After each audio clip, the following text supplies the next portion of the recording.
Ya. Bien, hermanos, vamos a empezar con este segundo estudio bíblico eh, de los evangelios. Le pusimos un nombre, se llama ¿Por qué leer los evangelios? Para todos nosotros debiera ser importante leer todos los evangelios, y hoy día vamos a ver por qué es tan importante que podamos nosotros leer estos evangelios. Vamos a empezar con una oración. Vamos a pedirle a Dios su ayuda. Padre, te damos gracias por tu ayuda, Señor. Te damos gracias por un día más, Señor, que nos has dado vida, salud. Un día más, Señor, que has sido misericordioso con nosotros. Y hoy nos tienes, Señor, aquí con la posibilidad de poder participar de este estudio bíblico. Bendice a mis hermanos que ya están presentes. Bendice también, Señor, a los que van a llegar. Oh Dios amado, tú puedas colocar en el corazón de cada uno de nosotros el anhelo de estudiar tu Biblia, tu palabra, y también, Señor, de poder participar de estos estudios bíblicos. Te ruego, Señor, que todo lo que hagamos, Señor, puede ir con tu bendición en el nombre de tu Hijo Jesús. Amén y amén.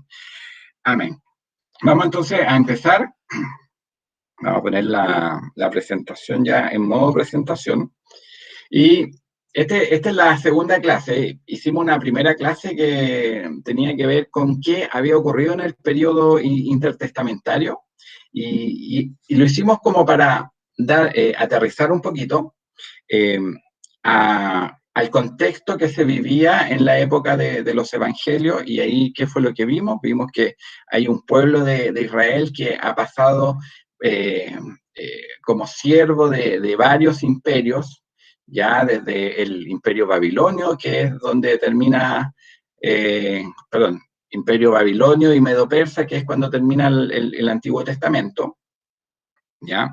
Y bueno, estos imperios habían tomado, al menos el Babilonio había tomado toda la gente de Judá, la había deportado, y después en el Imperio Medo-Persa ellos habían vuelto, habían construido nuevamente las murallas, habían construido el templo, pero ya este templo no tenía la majestuosidad, la grandeza que tuvo el primer templo, el templo de Salomón.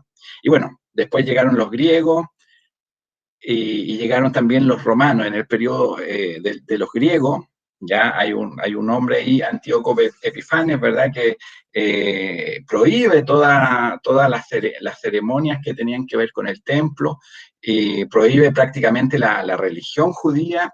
Entonces es un pueblo que está esperando, está anhelando, está con un anhelo ahí, con sed de que llegue el Mesías, ¿ya?, que llegue el Cristo.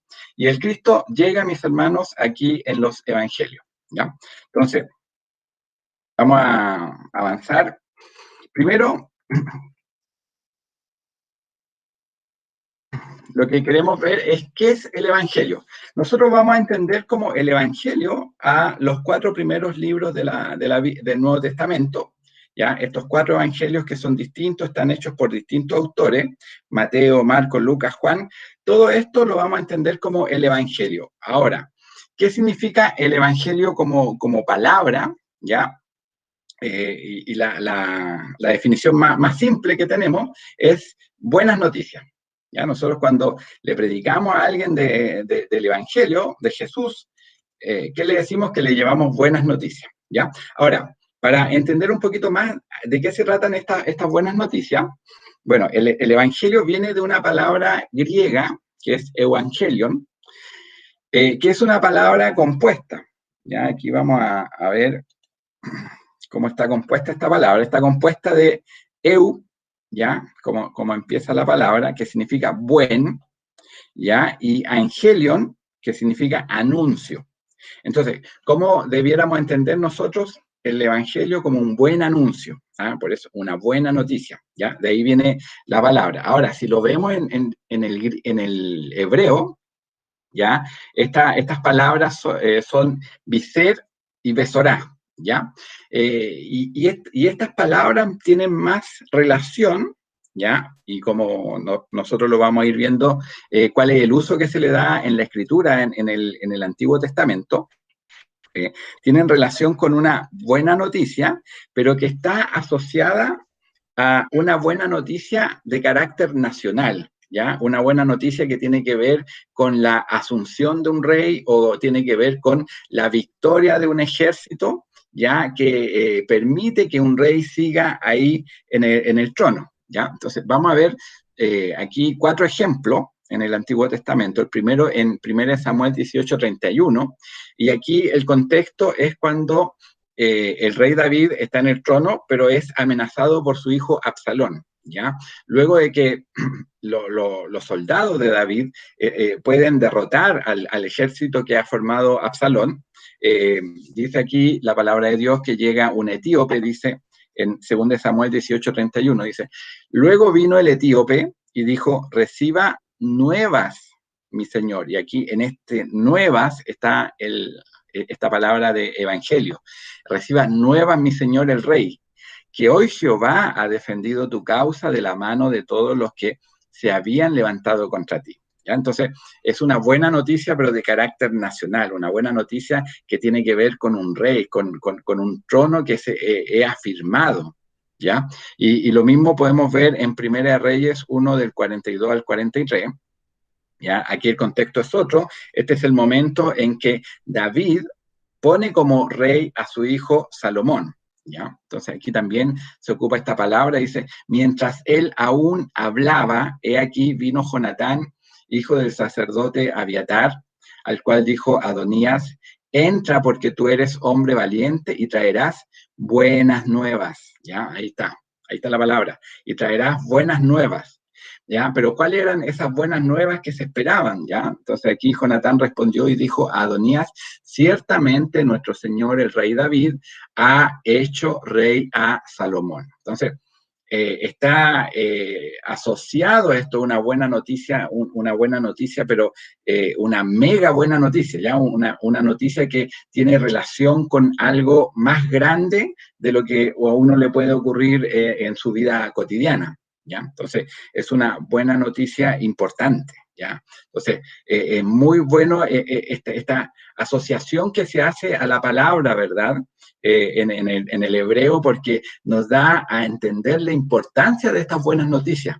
¿Ya? No son buenas noticias como que alguien diga, no, tengo una buena noticia, hoy día vamos a comer algo rico. No, ¿ya? Una buena noticia tiene que ver aquí con un rey, ¿ah? Con un trono, con un reinado, ¿ya? Es importante eso. En Isaías 49, ¿ya? Aquí la palabra también dice, súbete sobre un monte alto, anunciadora de Sión, ¿ya? Levanta fuertemente tu voz, anunciadora de Jerusalén. Levántala, no temas.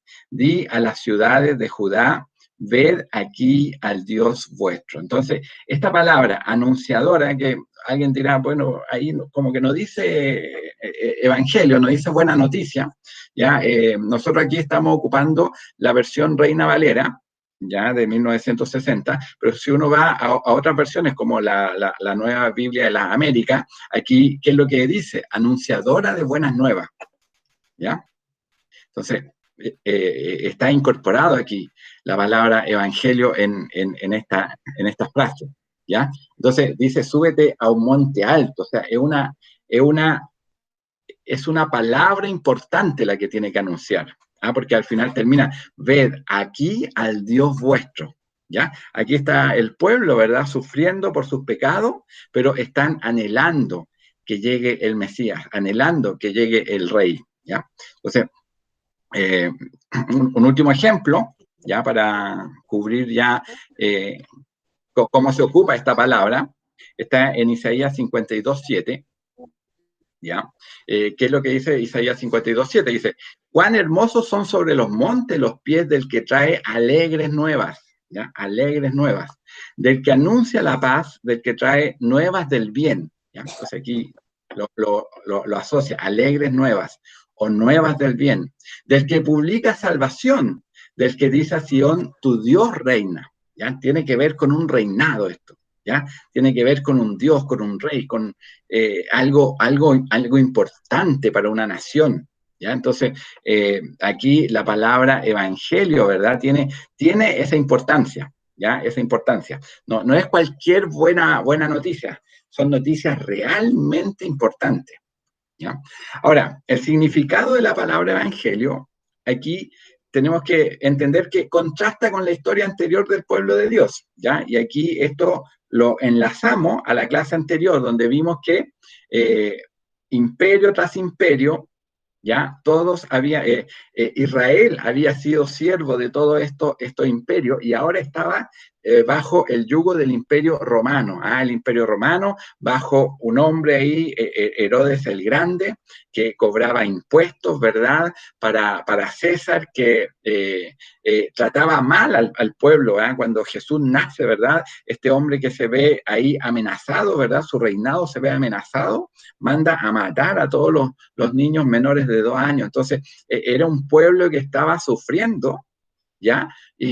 Y estaba esperando estas buenas noticias, ¿ya? Buenas noticias de un rey, buenas noticias de una salvación, buenas noticias de que iba a llegar un Mesías, ¿ya? Entonces, cuando decimos buenas noticias, no son buenas noticias cualquiera, ¿no? Son buenas noticias que nos hablan de un rey, que nos hablan de un reinado, que nos hablan de una salvación, ¿ya? Entonces, ese es el significado, ¿verdad? Que tiene esta palabra, ¿ya? Ahora, ¿cómo vamos a definir el Evangelio? Y aquí una definición bastante simple, ¿ya? ¿Cómo vamos a definir el Evangelio? Vamos a decir que el Evangelio es un relato ordenado de la vida, muerte y resurrección de Cristo, ¿ya? Y ahí nos vamos a apoyar acá con unos versículos en 1 Corintios 15, del 1 al 4, donde el apóstol Pablo aquí, ¿qué es lo que empieza a hablar? Empieza a hablar de lo que es el Evangelio. Dice, además os declaro, hermanos, el Evangelio que os he predicado, el cual también recibisteis, en el cual también perseveráis, por el cual asimismo si retenéis la palabra que os he predicado, sois salvos si no creísteis en vano. O sea, el Evangelio, ¿qué nos tiene que permitir a nosotros? Ser salvos, ¿ya? No tiene que ser solamente aprender de algo, ¿verdad? Así como uno aprende cualquier teoría, no, nos tiene que permitir a nosotros ser salvos. Y después dice, porque primeramente os he enseñado lo que asimismo recibí, que Cristo murió por nuestros pecados, conforme a las Escrituras, y que fue sepultado y que resucitó al tercer día, conforme a las Escrituras. O sea, hablan de la vida de Jesús. El Evangelio es hablar de Cristo, hablar de lo que Cristo hizo por nosotros aquí en la tierra, ¿ya? Entonces, por eso tiene que ser tan importante leer los Evangelios. Y aprovechando, ¿verdad?, que estamos haciendo este estudio de los Evangelios, nosotros, ¿qué es lo que debiéramos hacer, verdad? Y es lo que yo pedí la clase anterior, que leamos al menos uno de los Evangelios. Ahora, si alguien, ¿verdad?, producto de todo este estudio, le queda gustando y dice, bueno, yo voy a leerme ahora el otro evangelio, a lo mejor deciden leer los 4, bueno, gloria a Dios, ya, porque es importante, es el evangelio, es con lo cual nosotros somos salvos, ya. Entonces, para ir avanzando, yo no sé si usted se ha hecho alguna vez la pregunta, ¿por qué 4 evangelios? ¿Se ha preguntado usted por qué son 4? ¿Por qué no podía ser solamente uno? ¿Ya? Entonces, vamos a tratar de responder esta pregunta. ¿Por qué 4 evangelios? ¿Ya? A lo mejor era mucho más simple para nosotros que somos lectores de la Biblia, haber tenido un solo relato completo, ¿verdad?, del Evangelio. Ahora, lo que hay que entender de los Evangelios, y aquí yo coloqué cada uno de los autores de los Evangelios, ha ordenado la historia de una manera diferente para enfatizar aspectos diferentes acerca de Jesús. O sea, todos los escritores de los Evangelios, todos los autores de los Evangelios tenían un propósito que tiene que ver, es un propósito teológico al escribir el Evangelio. No son meras biografías, ¿ya? No son como las biografías que nosotros, a pesar de que tienen mucho de una biografía, ¿verdad?, de una biografía de una persona. Cuando uno lee la biografía de una persona, sabe cuándo nació, quiénes eran sus padres, ¿verdad? Uno puede saber qué educación tuvo, puede saber a qué se dedicó esa persona, con quién se casó, si tuvo hijos, ya, y todos los aspectos de su vida hasta llegar al momento de su muerte. ¿Ya? Entonces, es un recorrido por la vida de una persona. Pero acá, junto con hacer ese recorrido por la vida de Jesucristo, los autores de los evangelios tenían un propósito, ¿ya? Y tenían un propósito, y de acuerdo a ese propósito que cada uno tuvo, fue que ordenó la historia de maneras diferentes, ¿ya? Entonces, nosotros ahí podemos ver que hay similitudes, pero también van a haber diferencias. Por ejemplo, ¿ya? Y para entender un poquito el propósito de cada uno de estos autores, Mateo, ¿a quién dirigió su evangelio? Lo dirigió a los judíos. Es el único evangelio, ¿verdad?, que está escrito en arameo. Todo lo demás está escrito en griego. ¿Ya? ¿Por qué? Porque está dirigiéndose a los judíos. Y acá Mateo muestra a Jesús como el Mesías prometido en el Antiguo Testamento. ¿Ya? Y vamos a ver que cuando leamos el Evangelio de Mateo, vamos a ver que él lo asocia claramente con la historia del pueblo de Israel, lo asocia con las profecías que están en el Antiguo Testamento. Entonces, él tenía ese propósito. Él estaba dirigiendo su evangelio a los judíos. No lo estaba dirigiendo a los romanos, porque ellos no iban a entender el arameo. Lo estaba dirigiendo a los judíos. ¿Ya? Y entonces ocupa mucho del conocimiento judío, ¿verdad?, para poder hacer su evangelio y para poder convencer a quienes estaban leyendo el evangelio, ¿verdad?, de que Jesucristo era el Mesías que estaba prometido en el Antiguo Testamento. ¿Ya? Ahora, por su parte, en cambio, Marco dirige su evangelio a los gentiles, ¿ya? ¿Y qué es lo que hace Marco acá? Muestra a Jesús como el Hijo de Dios y como el siervo sufriente. Entonces, aquí algo muy distinto, ¿ya? Marco no tiene todo el peso que tiene ahí Mateo de dirigirle al mismo pueblo de Dios el evangelio de Jesucristo. No, él se lo está dirigiendo ahí a los romanos, entonces ya no es tan importante para ellos, ¿verdad? Todo el conocimiento que hay del Antiguo Testamento, sino que él trata de convencer a este nuevos oidores del Evangelio, ¿verdad?, de que Jesucristo es el Hijo de Dios. ¿Ah? Y que es el siervo sufriente. ¿Ya? ¿Por qué? Porque muere en una cruz. ¿Ya? No lo puede mostrar como el Hijo de Dios, un hombre que venció en batalla. No, es el siervo sufriente. Él muere en una cruz. ¿Ya? En el caso de Lucas, que también dirigió su evangelio a los gentiles, Lucas muestra a Jesús como el siervo real de Isaías y tiene muchas referencias, ¿verdad?, a la palabra de Dios, al Antiguo Testamento, respecto a lo que escribió Isaías, ¿ya? Pero lo muestra como un siervo real, como un rey, mis hermanos, ¿ya? Entonces, tienen aspectos diferentes cada uno de estos evangelios. Y finalmente, el evangelio de Juan está dirigido a todo el mundo, ¿ya? Y muestra a Jesús como el yo soy, el Jehová del Antiguo Testamento encarnado, ¿ya? Pero siendo uno con el Padre. ¿Ya? Entonces, por eso es que aquí Juan empieza, ¿verdad?, a hablar: en el principio era el verbo y el verbo era con Dios y el verbo era Dios. ¿Por qué? Porque está hablando de que el Dios del Antiguo Testamento es el mismo Jesús encarnado, ¿ya? Y este Jesús encarnado, el Hijo, la segunda persona de la Trinidad, es uno con el Padre, ¿ya? Entonces, hay distintos objetivos, distintas formas de presentar a Jesucristo, dependiendo de la audiencia y dependiendo también de los propósitos que cada uno de estos autores tiene al escribir el Evangelio. ¿Ya? Entonces, por eso usted no se haga tanto problema con algunas diferencias, si bien existen muchas similitudes, no se haga mucho problema, porque esas diferencias están asociadas al propósito que cada uno de estos autores tuvo. ¿Ya? Vamos a seguir viendo por qué 4 evangelios, y vamos a ver algo que se llama los evangelios sinópticos. ¿Ya? Los evangelios sinópticos tienen que ver con 3 de los evangelios, ¿ya? Entonces, los evangelios sinópticos son Mateo, Marco y Lucas, ¿ya? Y estos son los evangelios que se conocen como sinópticos, ¿ya? Y la palabra sinóptico viene también del griego, que significa una palabra también compuesta, ¿ya?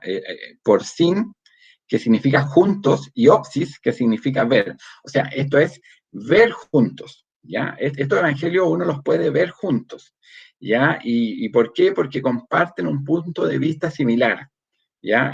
Son lo que más se puede asemejar, mis hermanos, a una biografía, ¿ya? De principio hasta fin, ¿ya? Pero siempre hay que tomar en cuenta que los evangelios también tenían, los escritores de los evangelios tenían un propósito determinado, ¿ya? Ahora, si bien en general existe un orden cronológico, nosotros podríamos observar diferencias y similitudes entre estos tres evangelios. Pueden haber algunos pasajes de la escritura, ¿verdad?, de la vida de Jesús que pueden estar en distinto orden, ¿ya? Pero lo más importante acá es que hay un orden cronológico aquí, ¿ya? O sea, empezamos con el nacimiento. Bueno, Mateo y Lucas empiezan con el nacimiento, Marcos se salta esa parte y empieza de inmediato con el bautismo de Jesús, ¿ya? Pero todos tienen el bautismo de Jesús y todos van avanzando hasta el momento de su muerte y de su resurrección, ¿ya? Entonces, hay ciertas situaciones que podemos ver distintas.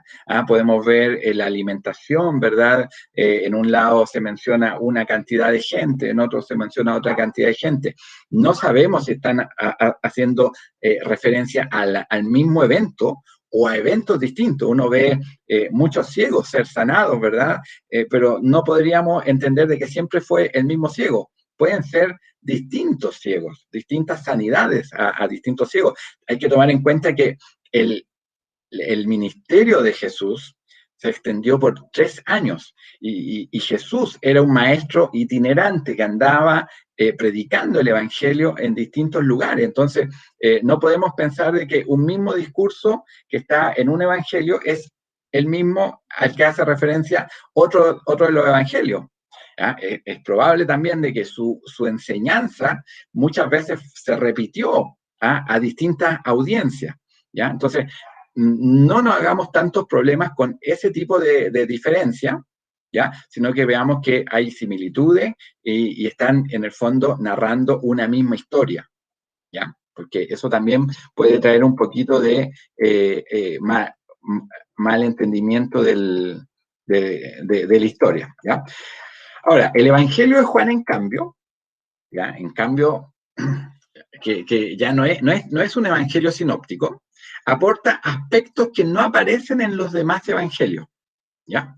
Ahora, ¿qué es lo que podríamos explicar acá? El Evangelio de Juan fue el último de los evangelios que se escribió. Eso más o menos lo podemos tener claro. El orden en que fueron escritos Mateo, Marco y Lucas no lo tenemos tan claro. Ahora, la mayoría de los estudiosos piensa que el primero en hacer su evangelio fue Marco, ¿ya? Fue Marco el primero en escribir su evangelio, y tanto Mateo como Lucas tomaron parte de lo que ya estaba escrito por Marco para elaborar sus propios evangelios, ¿ya? Ahora, igual hay otros estudiosos que ponen a Mateo como el primer evangelio, ¿ya? Y Marco y Lucas como que tomaron información del evangelio de Mateo. La verdad es que ahí no hay suficiente claridad, mis hermanos, ¿ya?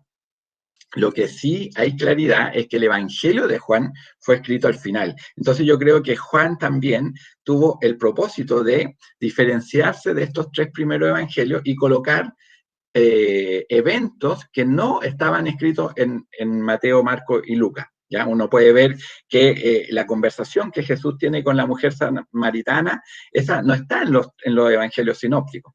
La conversación que Jesús tiene con Nicodemo tampoco está en los evangelios sinópticos. O sea, hay, cuando Jesús, ¿verdad?, convierte el agua en vino, tampoco está en los evangelios sinópticos. Entonces, da la impresión de que Juan quiso apartarse un poquito de las historias que ya estaban escritas para agregar nuevas historias, ¿ya? Entonces, por eso es que los evangelios, o sea, los 4 evangelios, ¿verdad? Hacen el evangelio, hacen la misma historia, ¿ya? Pero se van complementando unos con otros, a pesar de que también hay algunos pasajes de la Escritura, hay algunos pasajes de, no sé, que están narrados en Mateo y quizás en Marcos y en Lucas están narrados exactamente, ocupando las mismas palabras, de la misma forma, mis hermanos. Hay otros que difieren, ¿ya?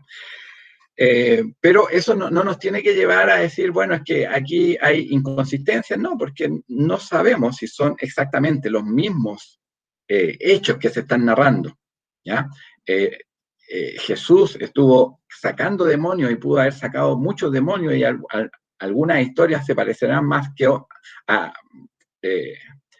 otras, ¿verdad? Y algunas tienen exactamente, están escritos con las mismas palabras, pero hay otros que difieren y podemos pensar de que son 2 eventos distintos los que se están narrando, ¿ya? Ahora, estas 4 versiones del Evangelio, y si bien aquí es importante entender de que estas 4 versiones, ¿verdad?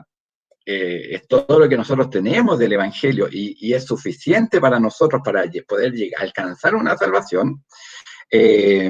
Dice acá, nunca serán suficientes para abarcar toda la vida y toda la persona de Jesús, ¿ya? O sea, si nosotros quisiéramos entender absolutamente todo de Jesús, bueno, aquí hay un versículo en el Evangelio de Juan, que vamos a leer, y hasta el final del Evangelio, dice, y hay también otras muchas cosas que hizo Jesús, las cuales si se escribieran una por una, pienso que ni aún en el mundo cabrían los libros que se habrían de escribir.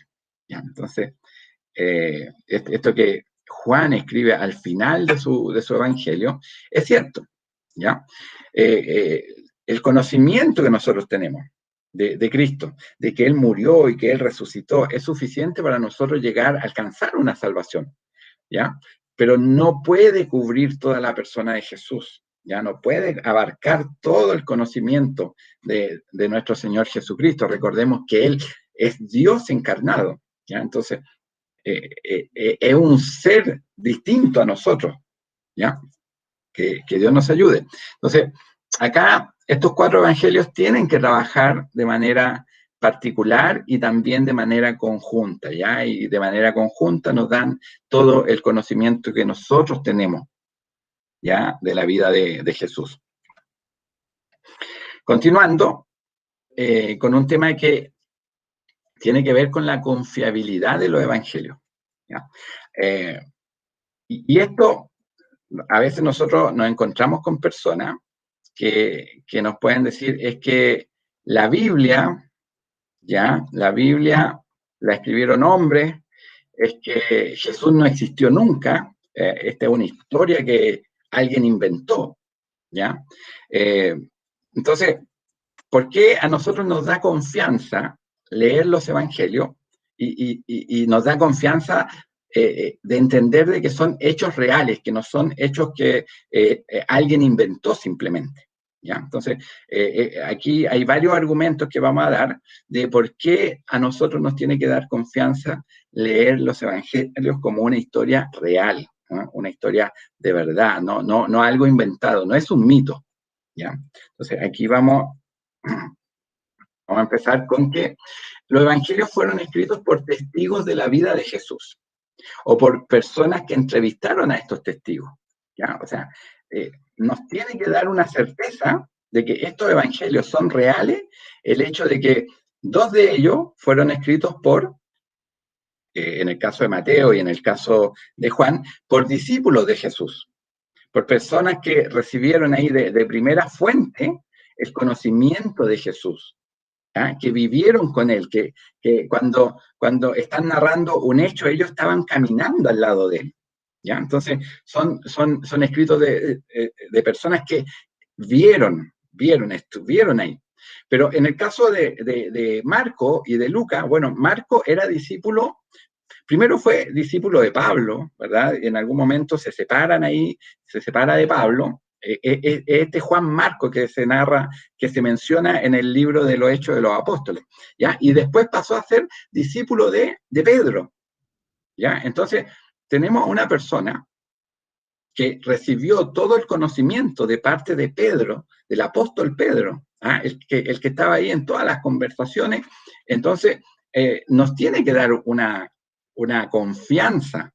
¿Ah? Todo lo que escribió Marco, ¿por qué? Porque tenía ahí la autoridad apostólica de Pedro. Y en el caso de Lucas, bueno, aquí hay un versículo, Lucas 1, del 1 al 4, que es lo que dice Lucas cuando empieza con su evangelio. Dice, puesto que ya muchos han tratado de poner en orden la historia de las cosas que entre nosotros han sido ciertísimas, ya primero dice, estas cosas entre nosotros han sido ciertísimas, o sea, había en la época que Lucas está escribiendo su evangelio, había una certeza absoluta de que estas cosas habían ocurrido, ¿ya?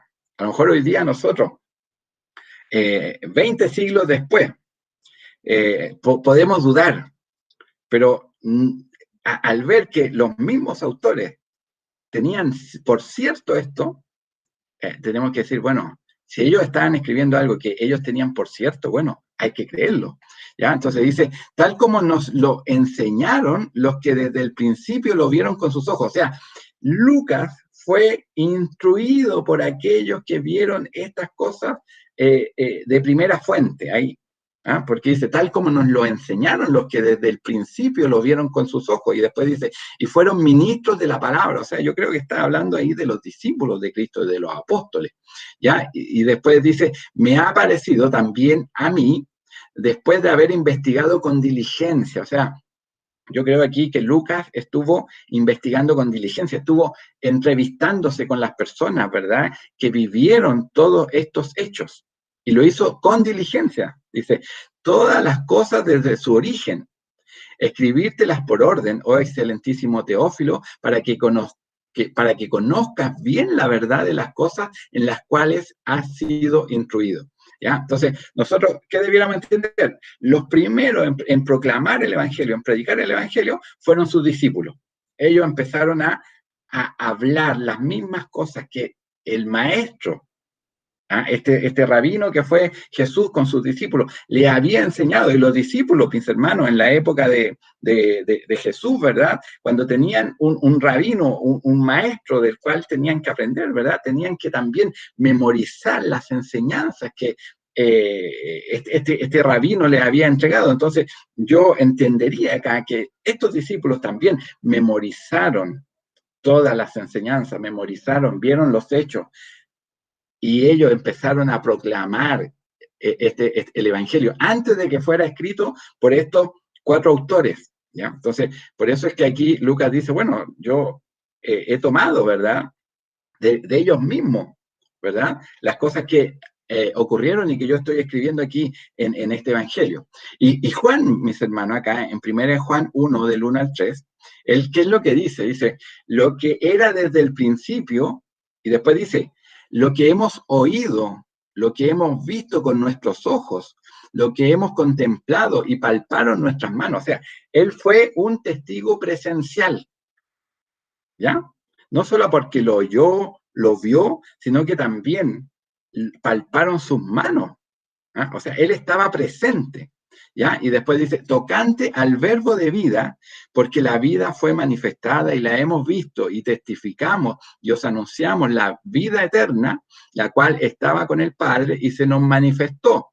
Lo que hemos visto y oído, nuevamente dice, lo que hemos visto y oído, eso os anunciamos para que también vosotros tengáis comunión con nosotros. Y nuestra comunión verdaderamente es con el Padre y con su Hijo Jesucristo. O sea, aquí tenemos que tener la confianza de que estos evangelios fueron escritos por personas que, testigos presenciales, ¿ya? Y si no fueron testigos presenciales, fueron personas que entrevistaron a estos testigos presenciales para poder escribir estos evangelios, ¿ya? Entonces, nos tiene que dar ya ese hecho, toda la confianza. A veces alguien dice, oye, es que encontraron ahí un escrito de no sé qué siglo, de un evangelio, y no sé, no es ninguno de los evangelios del Nuevo Testamento. Y bueno, son evangelios que muchos tienen su autoría en el siglo III, en el siglo IV, o sea, bastante alejados del momento en que ocurrieron los hechos. Y también en un momento donde ya todos los testigos presenciales ya habían muerto. Entonces, ¿qué veracidad le podemos dar a esos evangelios? Porque esos evangelios muchas veces introdujeron herejías, mis hermanos. Entonces, ¿qué veracidad le podemos dar si fueron escritos tanto tiempo después de que fueron escritos los evangelios que nosotros conocemos? ¿Ya? Entonces, claro, hay mucha gente que dice, no, es que hay un evangelio donde dice que Jesús no murió. Y donde dice que Jesús, no sé, se casó con María Magdalena, por decir algo. ¿Ya? Entonces, hay que ir y preguntar y decirle, bueno, pero ¿cuándo escribieron ese evangelio? ¿Quién es el autor? Muchos de estos evangelios, ¿verdad?, que no corresponden, ¿verdad?, a los evangelios que nosotros conocemos en la Biblia, son evangelios que traen como título, ¿verdad?, el nombre de un apóstol, pero fueron escritos mucho tiempo después, mis hermanos, de que los apóstoles existieron y estuvieron aquí en la tierra. ¿Ya? Entonces, estos evangelios nos dan la confianza de que fueron escritos por personas que vieron y que entrevistaron a los testigos reales, mis hermanos, de los hechos que están narrando.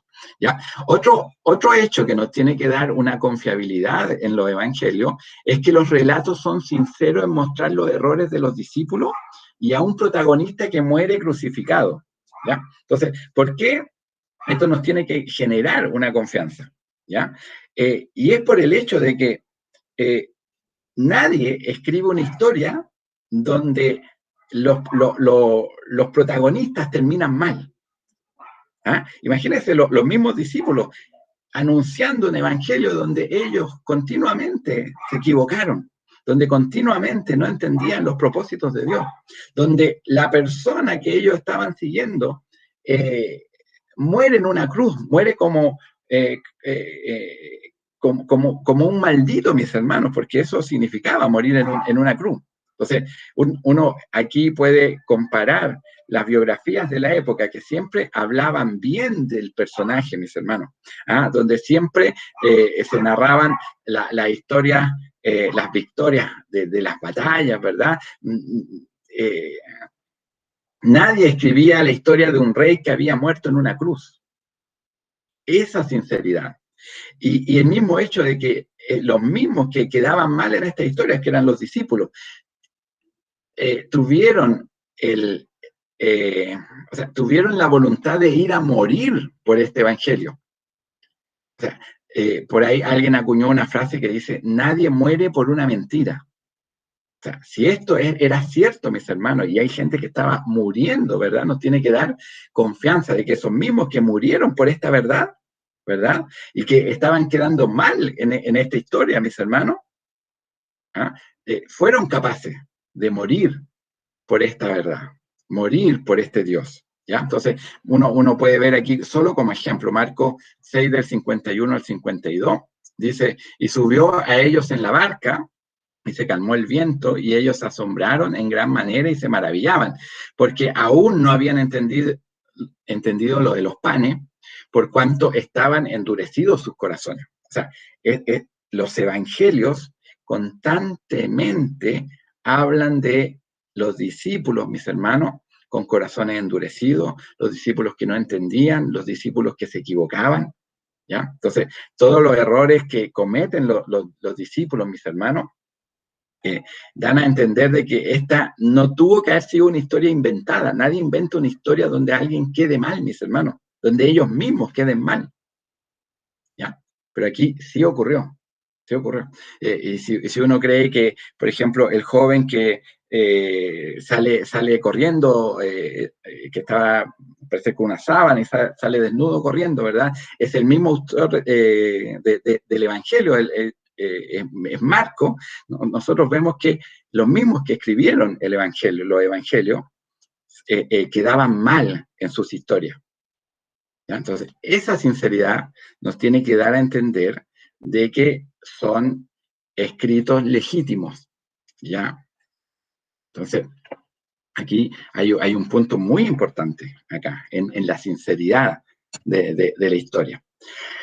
Otro hecho que nos tiene que generar confiabilidad en los evangelios es que historiadores judeo-romanos o romanos de la época mencionan a Jesús. O sea, Jesús existió, ¿ya? Mencionan a Jesús, mencionan que murió en una cruz, ¿ya? Y aquí algunos ejemplos, por ejemplo, Josefo, que son personas que si ustedes se fijan acá en los años que ellos vivieron, ¿verdad? Son contemporáneos de los discípulos, ¿ya? Josefo entre el 37 y el año 100 después de Cristo. O sea, este Josefo, ¿verdad?, estaba escribiendo una historia bastante cerca de los hechos que habían ocurrido, ¿ya? Y aquí hay otros casos, ¿verdad? Plinio el Joven, Suetonio, Tácito, Julio Africano, son historiadores de la época que mencionan a Jesús, cuentan de su vida, de su muerte, mis hermanos, y no necesariamente son los discípulos, ¿ya? Porque si alguien puede pensar de que son los discípulos los que inventaron esta historia, no, esta historia también, ellos la recogieron, ¿ya? Eh, Continuando aquí con la confiabilidad de los evangelios, hay algo importante para nosotros que somos creyentes, que es el rol del Espíritu Santo, ¿ya? Y aquí en Juan 14, del 25 al 26, dice: os he dicho estas cosas estando con vosotros, mas el Consolador, el Espíritu Santo, a quien el Padre enviará en mi nombre, Él os enseñará todas las cosas y os recordará todo lo que yo os he dicho. O sea, si por algún motivo la memoria de los discípulos, ¿verdad?, no daba para poder memorizar toda la enseñanza, todos los hechos que Jesús había hecho, ¿verdad? Es el Espíritu Santo el que les va a ayudar a recordar todo esto para que ellos lo puedan proclamar, para que ellos lo puedan predicar, ¿ya? Entonces, hay un rol acá del Espíritu Santo. Nosotros entendemos que la palabra de Dios, los evangelios, las cartas que están ahí en el Nuevo Testamento, son todas inspiradas por Dios, mis hermanos, ¿ah? Y ese Dios ahí obra a través de su Espíritu Santo, ¿ya? Que es el que conduce la pluma aquí de los escritores para que puedan escribir una palabra inerrante, que es verdad, que es cierta, mis hermanos. Entonces, eso nos tiene que dar a nosotros una confianza de que el Espíritu Santo supervisó toda la historia que estos escritores de los evangelios estaban ahí plasmando en un rollo, ¿ya? Otra cosa que nos tiene que dar confiabilidad es que el apóstol Juan aprobó los otros 3 evangelios antes de escribir el suyo, ¿ya? Y aquí hay un historiador, Eusebio, un historiador de la iglesia, ¿ya?, que cita este hecho, ¿ya? Aquí yo puse ahí en un libro que se llama Historia Eclesiástica, libro 3, capítulo 24, sección 7, ¿qué es lo que cita? Dice: los 3 evangelios escritos con anterioridad, Mateo, Marco y Lucas, llegando a sus manos, a manos de Juan, dicen que los aceptó e incluso dio testimonio de su veracidad. O sea, Juan, cuando recibe estos evangelios, dice: sí, lo que está escrito aquí es cierto, ¿ya? Entonces, acá hay muchas pruebas que dan a entender la veracidad, la confiabilidad de los evangelios. Lo otro es que la iglesia primitiva tempranamente aceptó los 4 evangelios como inspirados por Dios, ¿ya? No hubo ninguna discusión, no hubo mucha discusión respecto a los 4 evangelios, ¿ya? Y aquí también vamos a citar aquí hay un padre de la iglesia que se llamaba Orígenes, que vivió entre el 185 y el 254 después de Cristo. O sea, aquí ya habían transcurrido un par de generaciones, pero él, cuando es citado por otro historiador, Ireneo, ya un contemporáneo de él, ¿qué es lo que dice ahí en contra la herejía? Es el libro 3, capítulo 11, sección 8, dice: los evangelios no pueden ser ni menos ni más que 4. Jesús nos ha dado a nosotros un evangelio en 4 formas, compenetrado de un solo espíritu. O sea, la historia, o sea, la iglesia, ya tempranamente entendió que estos 4 evangelios eran inspirados por Dios, ¿ya? Y aquí otra cita, ¿verdad? También hecha por Eusebio, citando a Orígenes, ya uno de los padres de la iglesia, que es lo que dice acá en Historia Eclesiástica, libro 6, capítulo 25, sección 4, dice, los 4 evangelios son los únicos indiscutibles en la iglesia de Dios bajo el cielo. O sea, cuando alguien a usted le dice, bueno, no, es que hay otros evangelios que narran otras cosas, bueno, la iglesia, ¿ya? Los que estaban más cerca en el tiempo, en la historia donde estos hechos ocurrieron, ¿verdad? Entendían que estos 4 evangelios eran los evangelios que había que leer, y ellos empezaron a leerlos, y no había duda entre ellos de que esos 4 evangelios eran los que eran inspirados de parte de Dios, ¿ya? Si hay otro evangelio por ahí, bueno, la iglesia no lo entendió por inspirado, ¿ya? Entonces, ahí hay otro elemento de confianza que nos tiene que dar la lectura de los evangelios. Ahora, vamos a ver, y esta ya creo que es la última lámina, el propósito de los evangelios. ¿Ya? ¿Cuál es el propósito de los evangelios? Primero, es mostrar la obra de Cristo en la tierra como el clímax de la obra redentora que se inicia en el Antiguo Testamento. Y ahí es bueno recordar todo el estudio de teología bíblica que vimos el año pasado, ¿ya? ¿Por qué? Porque Jesús aquí en la tierra, cuando nace, cuando muere, cuando resucita, este es el clímax de toda esa historia.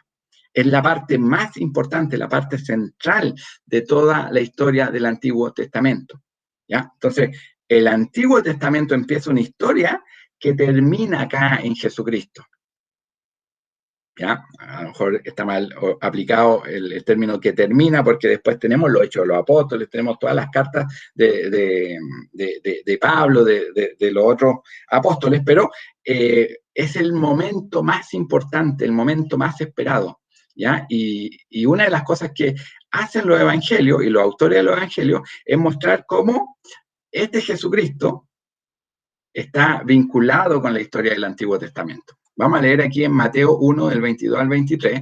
Recordemos, Mateo está escrito hacia los judíos. Y aquí dice, todo esto aconteció para que se cumpliese lo dicho por el Señor por medio del profeta cuando dijo. O sea, esta palabra para que se cumpliese es muy ocupada por Mateo, ¿ya? Porque Mateo está hablándole a gente que conocía el Antiguo Testamento, que lo había leído, lo había estudiado.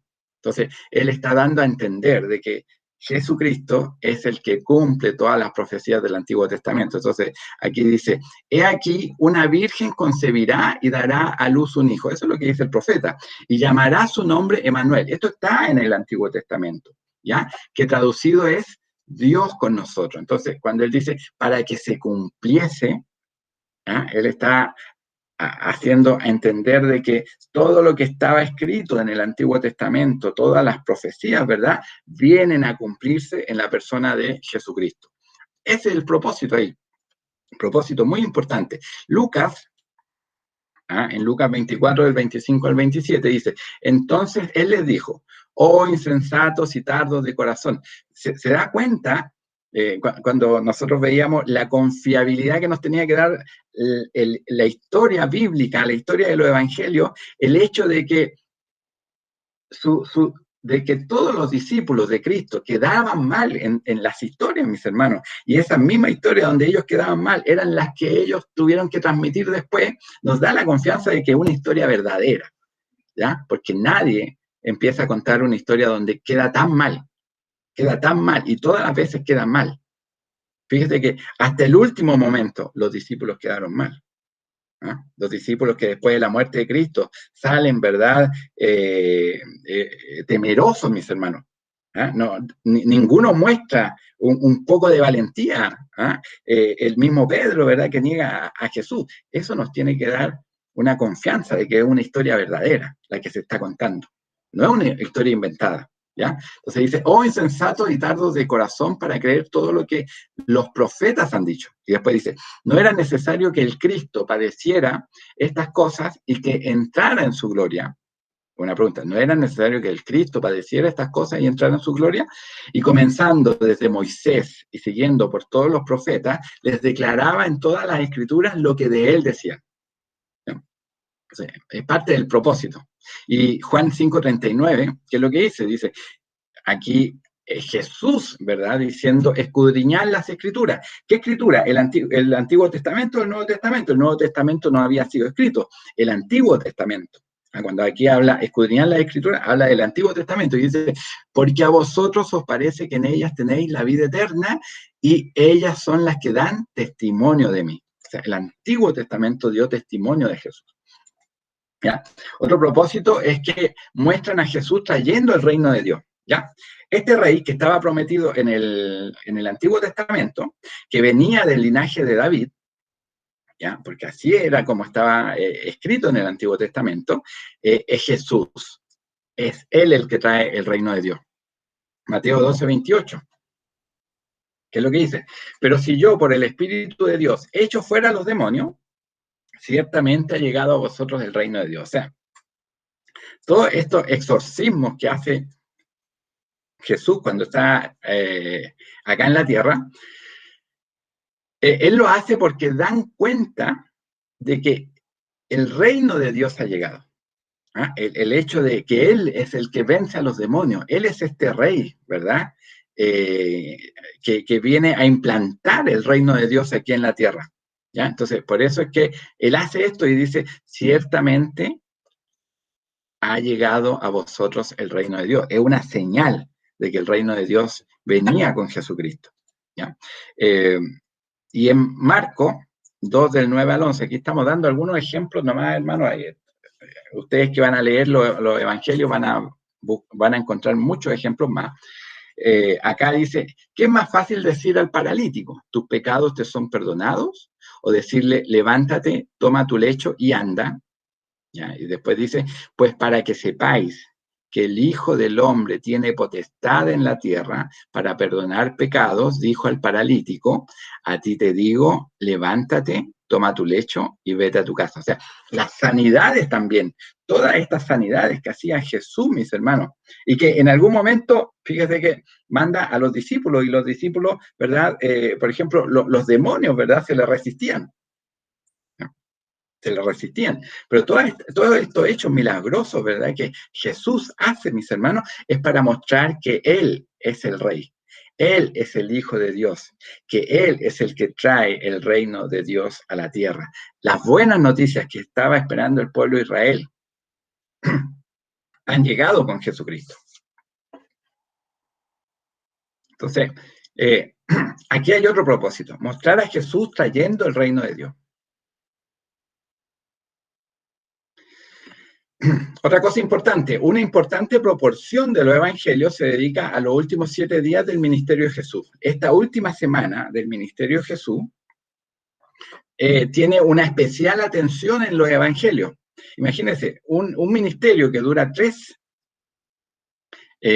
años y donde algunos de los autores de los evangelios incluso empezaron a contar la historia desde su nacimiento, con genealogía y todo, ¿verdad? Llama la atención de que, por ejemplo, Mateo ocupa un cuarto de su evangelio, la cuarta parte de su evangelio la dedica a la última semana. ¿Ya? Un ministerio de 3 años, donde él incluso ocupa ahí una proporción de su evangelio para hablar del nacimiento de Jesús. Él a la última semana le dedica la cuarta parte de su evangelio. ¿Ya? En el caso de Marco, que es un evangelio más corto, mis hermanos, pero que narra muchas cosas, ocupa 1/3 de su evangelio. La tercera parte del evangelio lo ocupa para hablar de esta última semana de Jesús. En el caso de Lucas es la quinta parte, el 20%. Igual, una proporción importante. Y en el caso de Juan es la mitad del evangelio. La mitad del evangelio de Juan está dedicada a la última semana del ministerio de Jesús. ¿Ya? Entonces, hay algo importante aquí que se deja ver y que tiene que ver con la muerte de Cristo y con la resurrección de Cristo.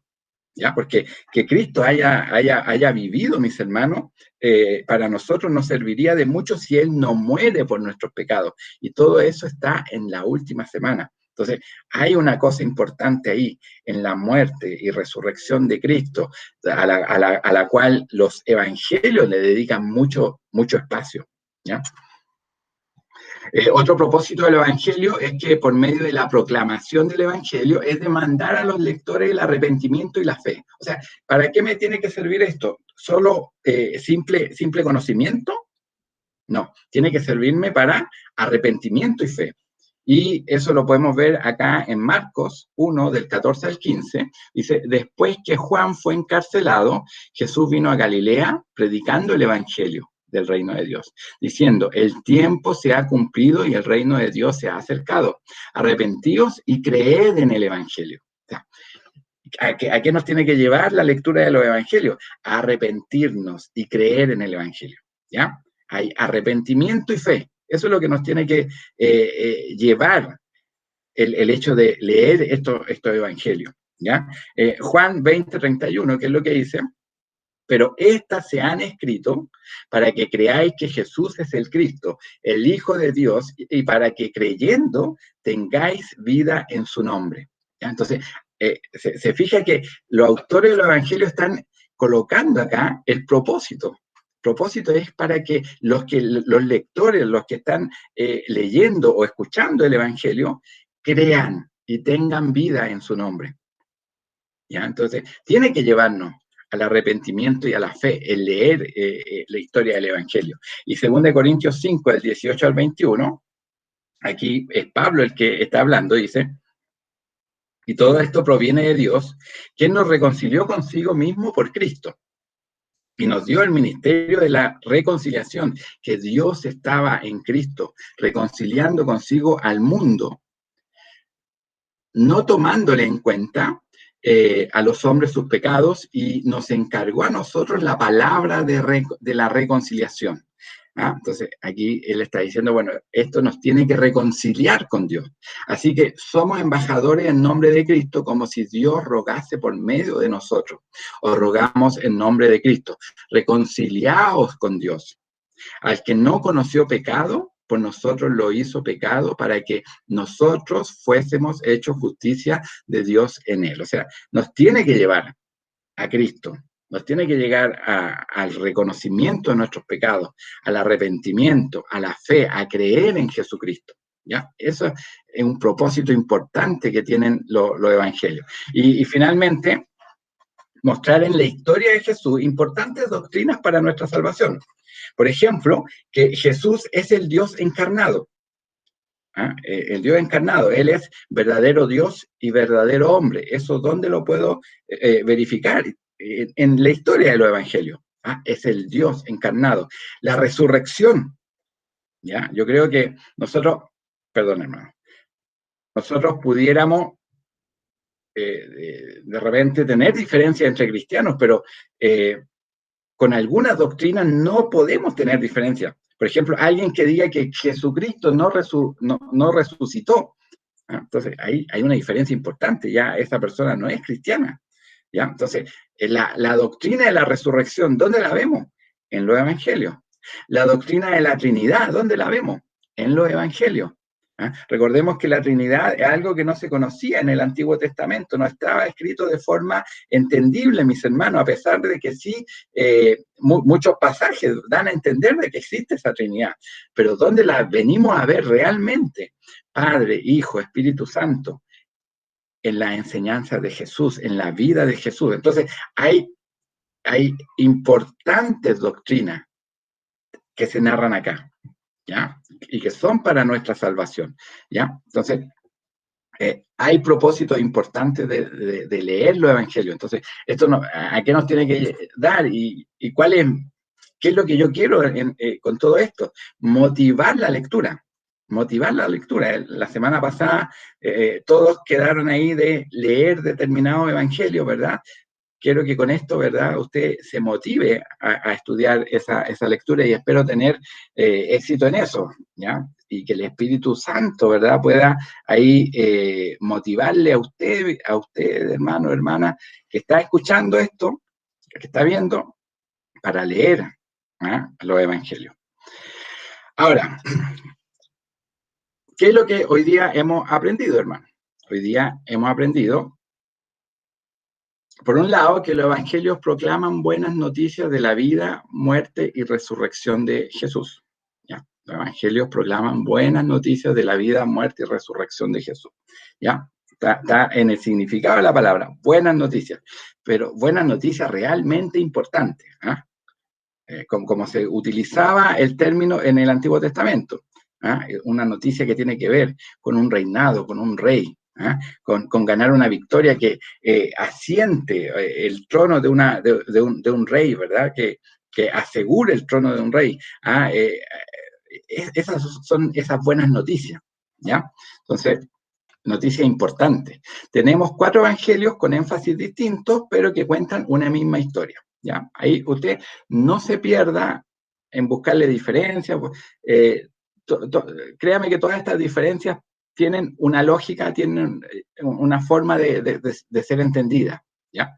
Entonces, y los evangelios se han estudiado, ya llevamos 20, 21 siglos estudiando los evangelios, ¿ya? Entonces, todas las personas que han estudiado realmente los evangelios, ¿verdad?, han dado cuenta de que narran una misma historia, ¿ya? Con un énfasis distinto, cada uno tenía su énfasis, cada uno ordenó las historias de una manera diferente, pero es una misma historia.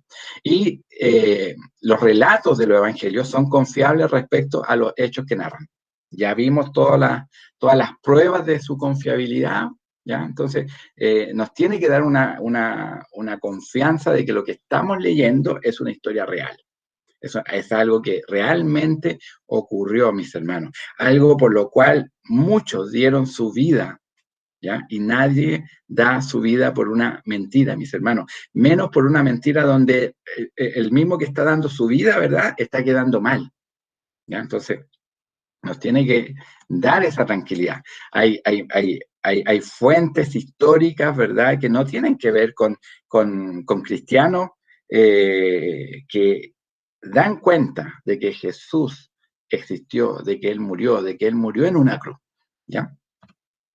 Y finalmente, leer los evangelios nos debe llevar al arrepentimiento y a creer, ¿ya? Si usted, al terminar su lectura, no es un hombre más arrepentido, no es un hombre que confiese sus pecados, no es un hombre que crea que Jesucristo es el Señor, de nada va a servir toda esa lectura, todo ese conocimiento. Va a ser solamente conocimiento muerto, pero que no va a traer ningún beneficio a nuestras vidas espirituales. Y lo más importante, el beneficio que nos trae es la salvación, mis hermanos. Así que Dios nos ayude. Dios bendiga todo lo que hemos visto hoy día, una clase un poquito más corta, y esperando de que todo esto nos motive, ¿verdad?, a leer nuestra Biblia, a leer los evangelios. Son historias, hay historias, hay fragmentos con enseñanza, se van mezclando ahí, pero todo poder leerlo para el beneficio de nuestra vida espiritual, ¿ya? Así que, hermano, muchas gracias por estar ahí atento a este estudio bíblico y esperar que para el próximo estudio bíblico, donde vamos a ver el libro de Mateo, ¿ya? El próximo estudio bíblico vamos a empezar a ver, vamos a ver el libro de Mateo, vamos a ver su estructura, las cosas importantes del libro, y después vamos a tener otra clase donde vamos a ver Marcos, otra clase donde vamos a ver Lucas y otra donde vamos a ver el Evangelio de Juan, ¿ya? Así que nos van a quedar 4 clases. Y cada una de esas clases se las vamos a dedicar a cada uno de los evangelios. Así que Dios les bendiga, hermano. Voy a pedirle ahí a mi hermana Claudia que ella esté pidiendo la bendición. Amén. Padre amado, Señor Jesús, delante de su presencia, Señor, está nuestras vidas. Agradecemos porque un día más, Señor, nos ha permitido reunirnos, Señor, a través de esta plataforma. Hoy día, Padre, con el propósito de conocer tu palabra. Pon en nosotros, Señor, ese deseo de escudriñar tu escritura. Pon en nosotros ese deseo de ser mejor hijos tuyos.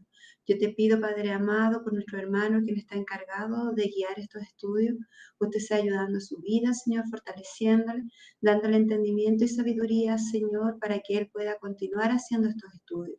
De igual forma en nosotros, Señor, pone ese deseo de participar, Señor, de estar aquí y de aprender de ti.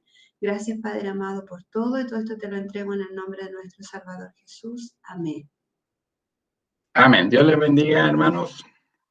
Dios les ayude.